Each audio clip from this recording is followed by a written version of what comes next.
আমি আৰু কাম কৰি আছো আমাৰ স্কুলবিলাক আমি লাহে লাহে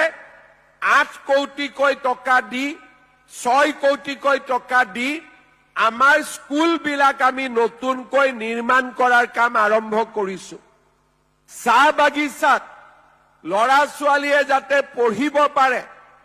আমি চাহ বাগিচাত হাই স্কুল নিৰ্মাণ কৰিছো হায়াৰ সেকেন্ডাৰী নিৰ্মাণ কৰিছো কলেজত যাতে সকলোৱে সিট পায় আমি নতুন নতুন কলেজ নিৰ্মাণ কৰিছো আমাৰ লৰা ছোৱালীয়ে যাতে ইউনিভাৰ্চিটিত পঢ়িব পাৰে আমি নতুন নতুন বিশ্ববিদ্যালয় নিৰ্মাণ কৰিছো আমাৰ লৰা ছোৱালীয়ে যাতে মেডিকেল পঢ়িব পাৰে আমি অসমত 25খন মেডিকেল কলেজ বনাই আছো 15খন হৈ গল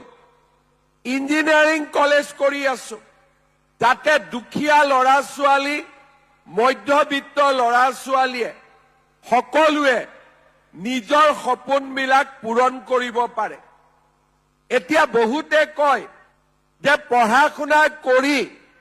আমি কি কৰিম আমি কি কৰিছো যে পঢ়া শুনা কৰাৰ পিছত আমি লৰা ছোৱালীক মেৰিটৰ ভিত্তিত চৰকাৰী চাকৰি দিছো আজি আমাৰ অসমত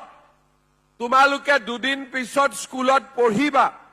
সেমি কণ্ডাক্টৰ চিপছ আমি নতুন নতুন উদ্যোগ আনিছো অসমতে আমি মোবাইল ফোন নিৰ্মাণ কৰা কাৰখানা খুলিব খুজিছো আমি অসমতে আমি বাহৰ পৰা এৰোপ্লেনত উৰিব পৰা তেল নিৰ্মাণ কৰাৰ ধৰণৰ আমি নতুন নতুন উদ্যোগ স্থাপন কৰিব খুজিছো কাম আৰম্ভ হৈ গৈছে আজি আমাৰ অসমত যাতে নতুন প্ৰজন্ম তোমালোক যেতিয়া ডাঙৰ হবা প্ৰত্যেকজন লৰাই অসমত যাতে কিবা এটা কৰিব পাৰে তাৰ বাবে আমি অসমত উদ্যোগীকৰণ কৃষিৰ উন্নতি হৰ্টিকালচাৰ ভেটেনাৰী সকলো দিশতে আমাৰ ৰাজ্যখনক আমি আগুৱাই লৈ যোৱাৰ পৰিকল্পনা কৰিছো